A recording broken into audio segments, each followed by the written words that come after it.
Bienvenue sur Teach, votre émission d'enseignement et de maturité spirituelle. Le Seigneur nous a encore donné un jour nouveau pour aimer les uns les autres et être aimés davantage par lui. Nous avons donc décidé de parler de l'amour depuis un moment. En Corinthiens chapitre 13, Paul décrit l'amour, fait une personnification de l'amour. Il donne des attributs comme si l'amour était un être et il explique comment l'amour peut être. Il parle de certains attributs, de certains caractères que l'amour doit avoir. Et parmi ces choses, il parle du fait que l'amour ne s'irrite point. Waouh, c'est quasi inimaginable. Est-ce que l'amour ne s'efface jamais, jamais, jamais? Qu'est-ce qu'il veut vraiment dire? J'ai vu beaucoup de gens en lisant ces textes, ils se disent, ce n'est qu'un idéal, ça ne peut pas être atteint. C'est juste une façon de nous dire qu'on doit aller au maximum parce que je ne vois pas un être humain ne pas se fâcher. Ce genre d'amour est impossible à être exprimé. Est-ce que c'est exactement ça que Paul veut dire ici? Alors, let's teach. Grandissons ensemble.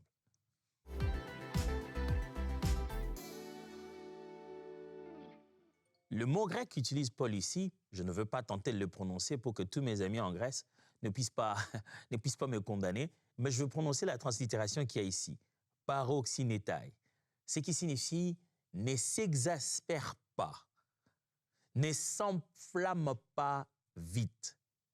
Quand les traducteurs traduisent ça par « ne s'irrite point », il ne veut pas dire « n'a pas juste une colère normale », non. Ça veut dire qu'il y a et la vitesse et le degré. Ce n'est pas que la colère n'arrive pas à l'amour. Non, la colère est une expression normale de l'indignation. Colère ne signifie pas négatif. Colère, c'est positif. C'est l'expression du jugement. C'est l'expression de la justice. N'oubliez pas, Dieu lui-même a prévu tout un jour, toute une saison de colère. Dieu se fâche plusieurs fois dans la Bible. Jésus-Christ vient montrer la sainte colère. Il y a même ce qu'on appellerait une sainte colère. Dans les termes qu'utilise Paul, ce n'est pas autant la colère elle-même que, en réalité, la quantité, le degré, ainsi que la vitesse à laquelle cela arrive. Ça veut dire que c'est rapide sans avoir pris compte de certains éléments et c'est exagéré, c'est disproportionné. Ça ne ressemble pas à la raison pour laquelle on se fâche.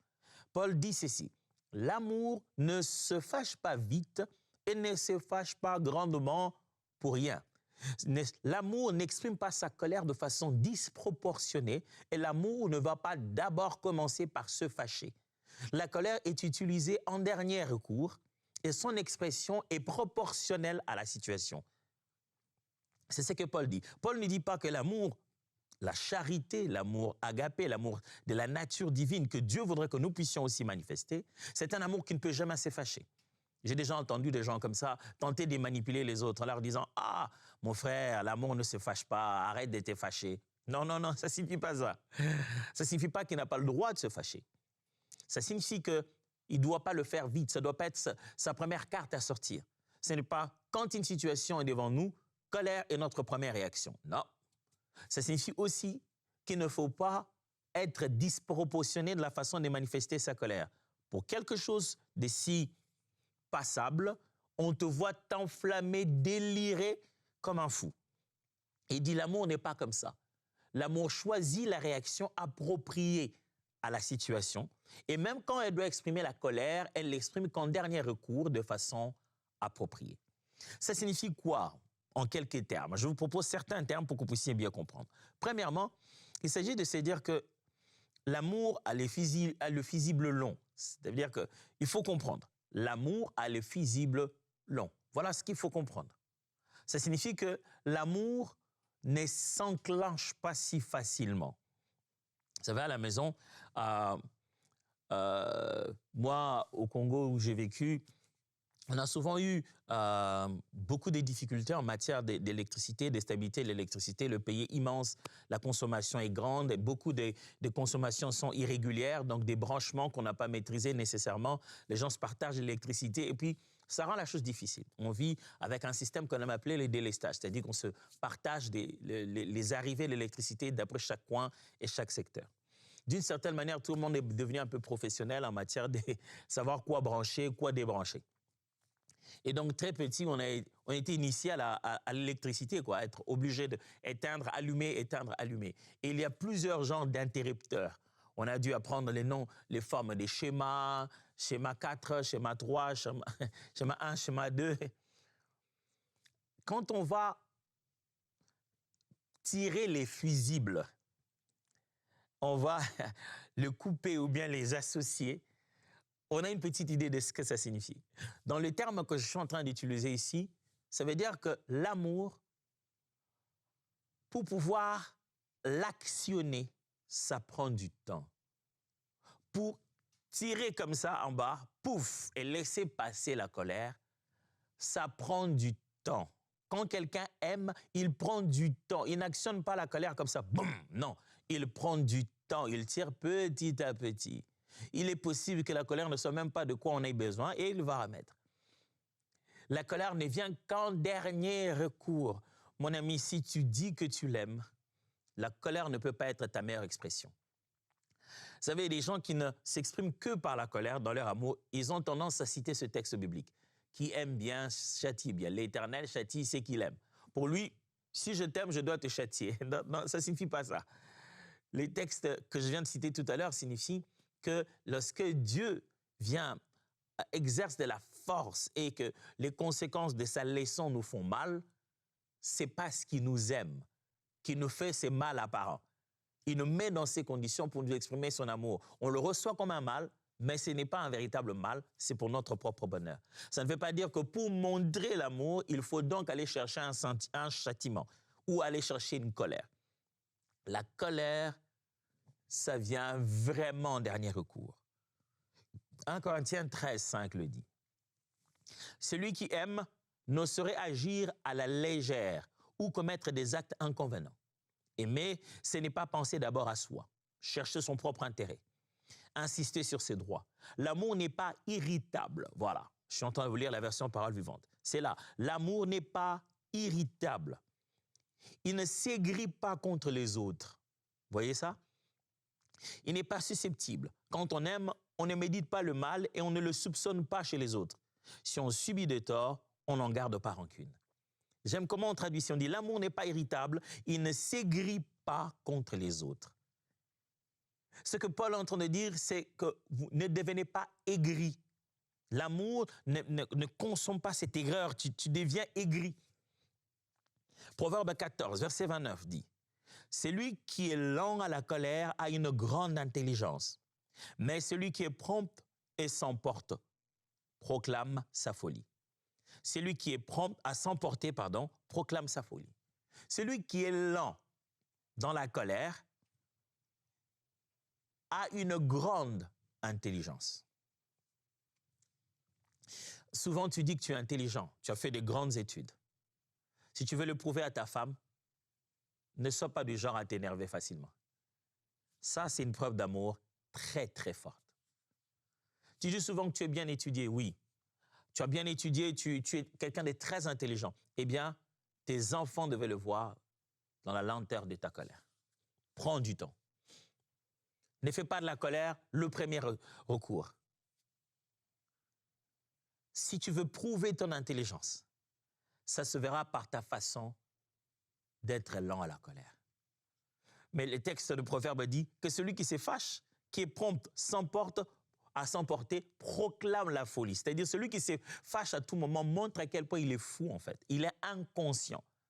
Les termes folie, si souvent dans Proverbe, ne veut pas nécessairement parler d'un état de démence, mais ça veut parler de l'inconscience des conséquences. C'est de l'immaturité, de l'inconscience des conséquences. En fait, on dit tu es fou dans le sens où tu ne te rends pas compte de ce que tu fais.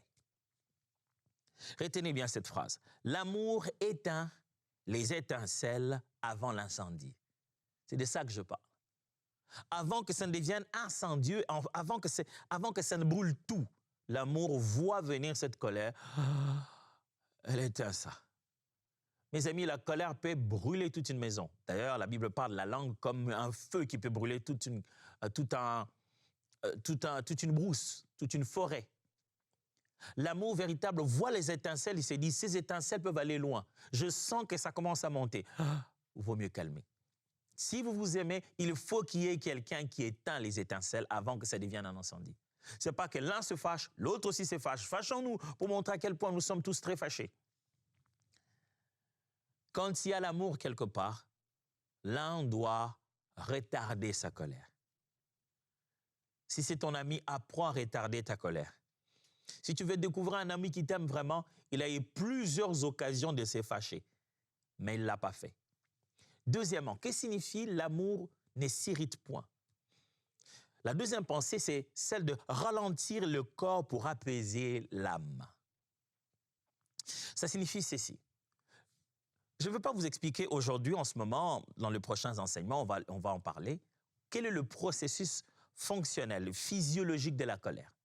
Mais les psychologues et les physiologues, les médecins, tous ceux qui sont dans le domaine, disent que lorsqu'une personne se fâche, l'adrénaline monte, soit pour aller du côté supérieur de son corps, pour, s'il a des intentions, un réflexe de se défendre ou de se battre, soit ça descend dans ses membres inférieurs s'il a des intentions de fuir, de se déplacer, de se dérober de la situation. Derrière la colère, il y a toujours une réaction physiologique, il y a toujours une réaction du corps. Le corps ressent la colère. Lorsqu'on commence à contrôler la réaction du corps, ça pousse à apaiser l'âme. C'est pour ça, vous voyez, des fois, il y a des gens qui sont tellement fâchés. Vous avez déjà vu ça? Moi, je n'oublierai jamais ça. Je me souviens un tout petit peu de ce que j'avais fait à l'époque. Ouais. Mais pour ne pas en parler, mais je me souviens que ces jours-là, mon père était tellement fâché. En plus, il s'est préparé à aller au travail. Il était tellement fâché que je n'oublierai jamais ce jour-là. Il était si fâché, il m'a appelé, il s'est préparé à aller au travail, il m'a fait asseoir. Il m'a fait la leçon, je n'aimerais pas en parler ici. Et à ce moment-là, il a frappé sur la table. Bam! La table s'est complètement déchirée. Ce n'était pas une table vitrée, non, pas du tout. C'était une table de bois. Et quel bois? C'est le bois congolais.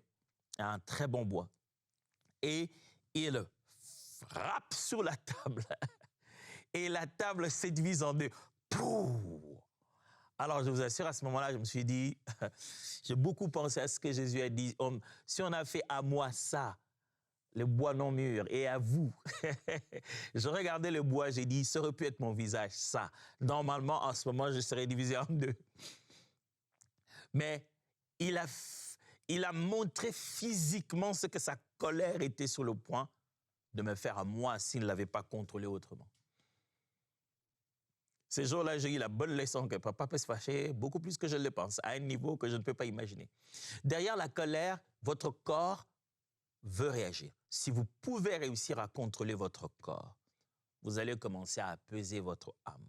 Le corps veut réagir. D'ailleurs, cette montée d'adrénaline, si vous tentez juste de la gérer, des fois, ça peut causer des problèmes en vous.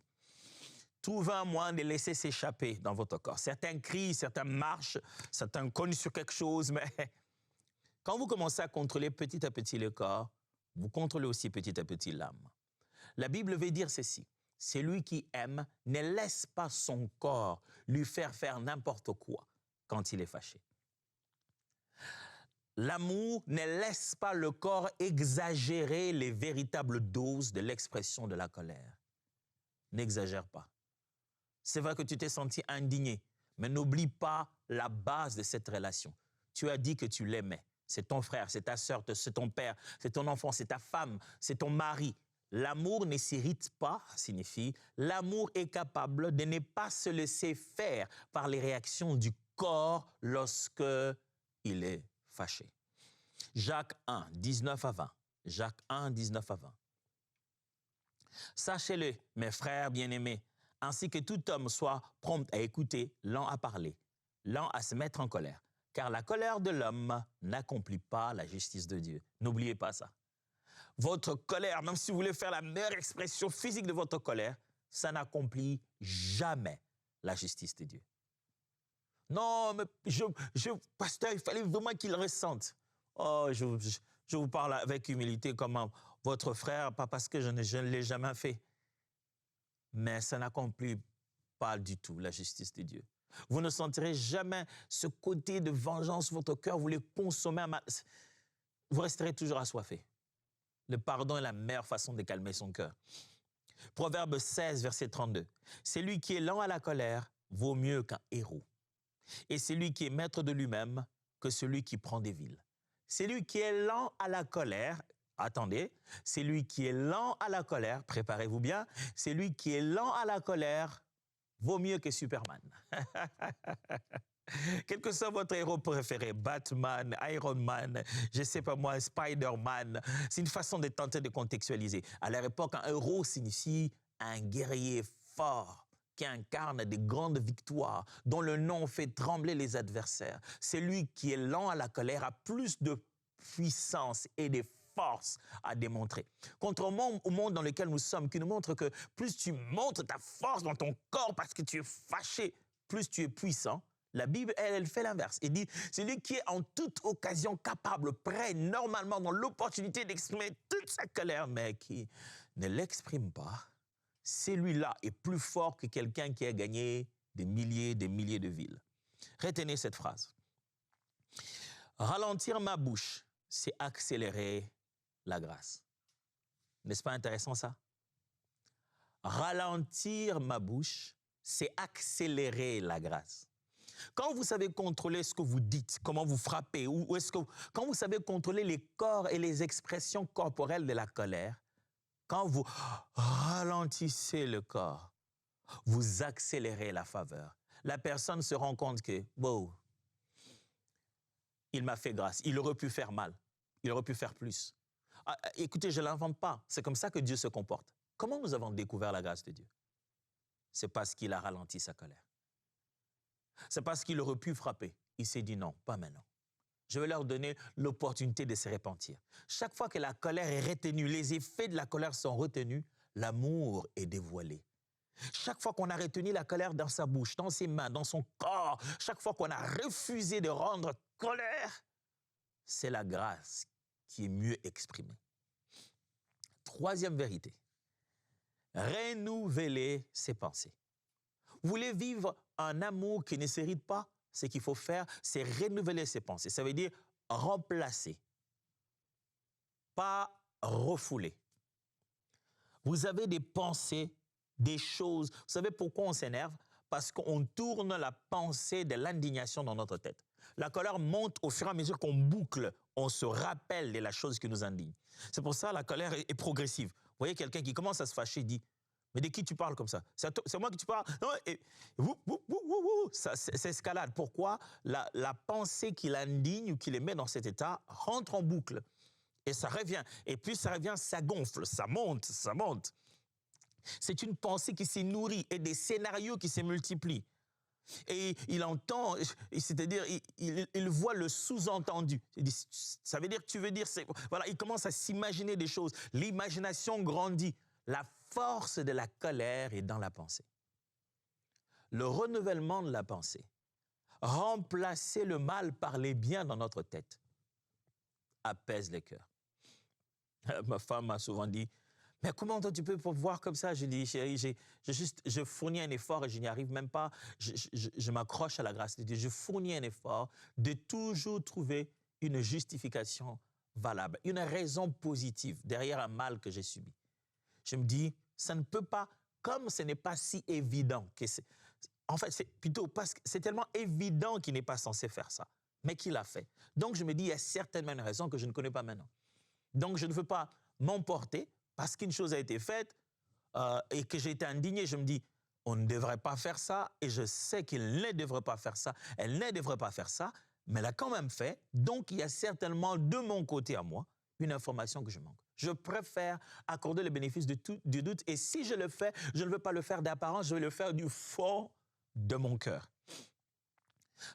Frère, il faut décider de renouveler ta pensée, ma sœur, renouvelle ta pensée. Regarde les choses sous un autre angle. Ne le regarde plus dans l'angle de ta dignité, de combien de valeurs tu as, combien respectueux, combien de diplômes, quel est ton âge. Ne le regarde pas dans cet angle-là. Regarde-le dans l'angle de quelqu'un qui a reçu le pardon de Dieu, de quelqu'un qui lui aussi a fait tellement de bêtises qu'il aurait voulu, s'il était à la place de l'autre, être pardonné. Change tes pensées, remplace ça. Ce n'est pas facile, mais il faut le faire. 2 Corinthiens chapitre 10, verset 5. Nous renversons les raisonnements et toute hauteur qui s'élève contre la connaissance de Dieu et nous amenons toute pensée captive à l'obéissance de Christ.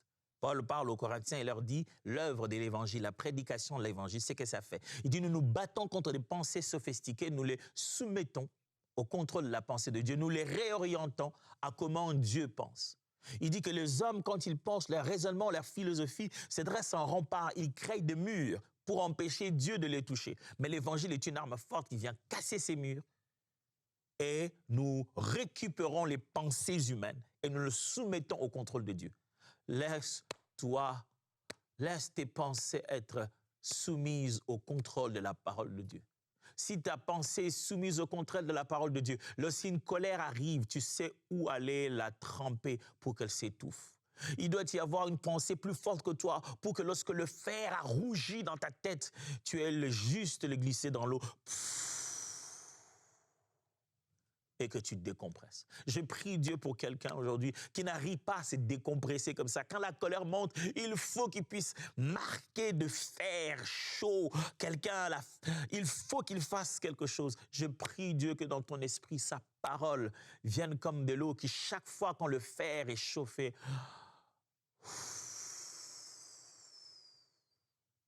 que ta colère décompresse. Maman, que ta colère apprenne à décompresser devant tes enfants. Papa, que ta colère apprenne à décompresser. Ouh, devant les ados, ouais, je sais de quoi tu parles. Que ça décompresse, parce que l'Esprit de Dieu a changé ta pensée. Philippiens 4:8 dit, au reste, frères, que tout ce qui est vrai, tout ce qui est honorable, tout ce qui est juste, tout ce qui est pur, tout ce qui est aimable, tout ce qui mérite l'approbation, ce qui est vertueux et digne de louange, soit l'objet de vos pensées. Voilà comment on doit commencer à penser. Pensez comme ça et la colère ne fera pas son boucle dans votre tête. Retenez cette phrase. Changer des pensées, c'est changer des réactions. Dès que vous changez des pensées, vous changez de réaction. Dès que vous pensez autrement, vous réagissez autrement.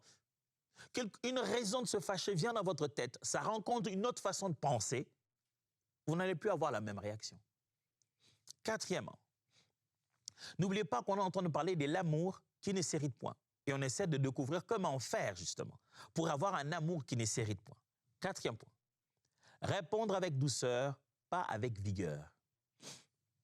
L'idée de la vigueur ici, ce n'est pas la vigueur en tant que force, en tant qu'énergie, mais c'est en tant qu'expression colérique, en tant qu'une intensité incontrôlée. N'oubliez pas, Paul, quand il dit « l'amour ne s'hérite pas », il dit « l'amour ne s'exaspère pas ». L'amour ne s'éclate pas en colère. Et ça, c'est souvent dans nos réponses. Paul, Christ, même le proverbe, nous demande de tourner notre langue 7 fois avant de pouvoir parler. Quelqu'un peut faire quelque chose, mais à partir du moment où c'est toi qui dois répondre, qui dois réagir, ce n'est plus lui, ça ne dépend plus de lui.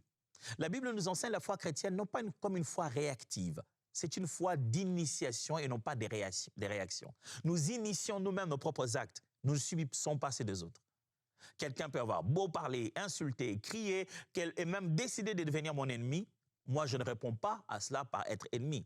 Aimez vos ennemis. Proverbe 15:1 dit, « Une réponse douce calme la fureur, mais une parole dure excite la colère. » Des fois, la colère est là, elle est latente. Mais la qualité de la réponse que tu as donnée, la poudre au feu, directement. On aurait pu se taire. Si donc tu es autant fâché, tais-toi. Ou alors dis, je préfère ne pas répondre. Éphésiens chapitre 4, verset 29. Qu'il ne sorte de votre bouche aucune parole mauvaise, mais s'il y a lieu, quelques bonnes paroles qui servent à l'édification et communiquent une grâce à ceux qui l'entendent. Pas de paroles mauvaises, mon frère, pas de paroles mauvaises. Quand tu sens toi-même que les paroles que tu sors sont des paroles blessantes, tu attends que les gens soient blessés. Ça ne vient pas de Dieu, ça. Écoutez cette phrase. La douceur éteint des incendies que la force nourrit. Quand on est doux, on éteint des incendies que la vigueur, la force auraient pu nourrir. Juste la douceur. Regardez comment Jésus était. Il était d'une telle douceur que même quand ses opposants criaient, il était d'une telle douceur. Et sa douceur a permis à ce que tout s'accomplisse et que les choses s'accomplissent. Regardez quelqu'un comme Moïse. Il il s'est fâché tout le temps, au point qu'il a mal posé un acte, et Dieu, à cause de ça, lui a empêché d'entrer dans la terre promise. Mais Jésus, accomplissant la volonté de Dieu, était d'une telle douceur, même devant ses adversaires, que tout était accompli. Ne laisse pas la colère empêcher au plan de Dieu de s'accomplir dans ta vie. Cinquièmement, guérir les racines, ça veut dire pardon et compassion. L'amour ne s'irrite pas, l'amour ne s'enflamme pas en colère, ça signifie qu'il faut apprendre à guérir les racines de la colère. Ce qui te fait fâcher, ce qui fait que quand tu penses à cette personne, tu n'es pas dans tes états. Quand elle passe là, tu changes d'état d'esprit. Quand tu as entendu parler d'elle, c'est qu'il y a quelque chose dans les racines qu'il faut complètement guérir. Il faut soit pardonner, soit user de compassion encore. Colossiens chapitre 3, versets 12 à 13. Ainsi donc, comme des élus de Dieu, saints et bien-aimés, revêtez-vous d'entrailles de miséricorde, de bonté, d'humilité, de douceur, de patience. Supportez-vous les uns les autres, et si l'un a sujet de se plaindre de l'autre, pardonnez-vous réciproquement. De même que Christ vous a pardonné, pardonnez-vous aussi. Psaume 103, verset 8. L'Éternel est miséricordieux et compatissant, lent à la colère et riche en bonté. Mes frères, soyons comme notre Dieu, lent à la colère, riche en bonté. Qu'est-ce qu'il faut? Supportons-nous les uns les autres, pardonnons-nous. L'amour, pour se guérir de la colère, pour qu'elle ne s'irrite pas, l'amour pardonne. L'amour exprime encore de la compassion. C'est dit, écoutez ce que Jésus disait. Il est encore à la croix, il dit, Père, pardonne-leur, car ils ne savent pas ce qu'ils font. Cette phrase dit ceci, là où je pardonne, l'irritation perd son carburant. Là où tu décides de pardonner, qu'est-ce que tu fais? Tu vides la colère de son carburant, de son moteur. La colère était prête. Vroom, vroom, vroom, vroom. Je vais m'exprimer. Dès que tu as pardonné,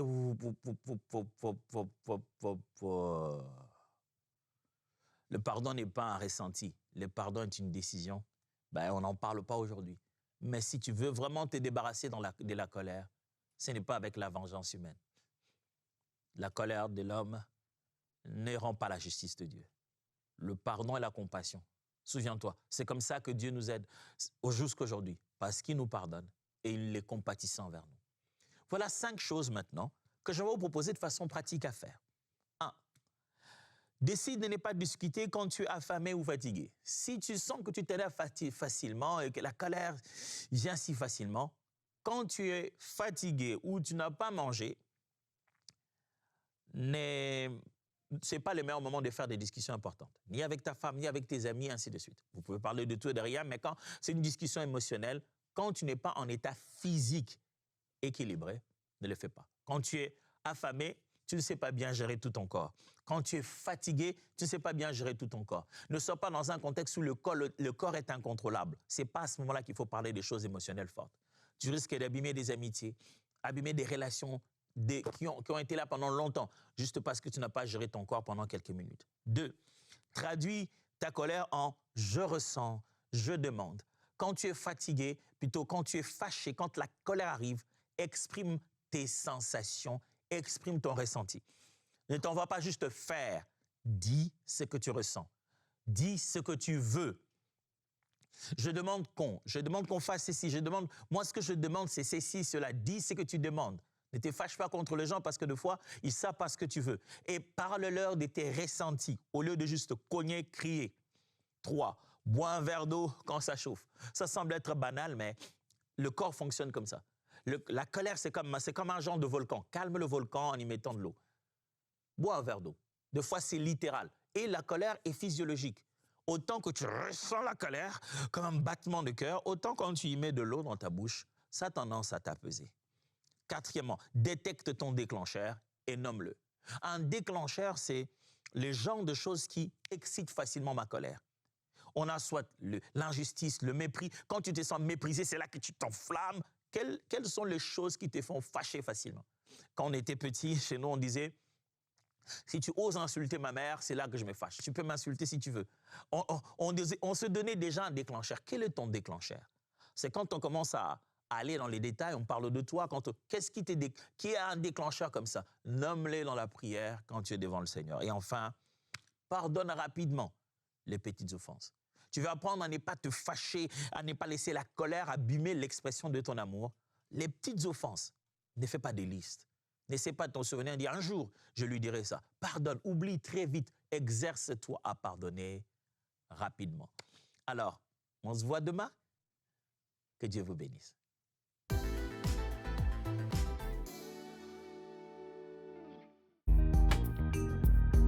Merci à tous nos précieux partenaires grâce auxquels cette émission a pu être réalisée. Vous aussi, rejoignez la grande famille des partenaires d'EMCI TV en faisant un don sur emcitv.com/don.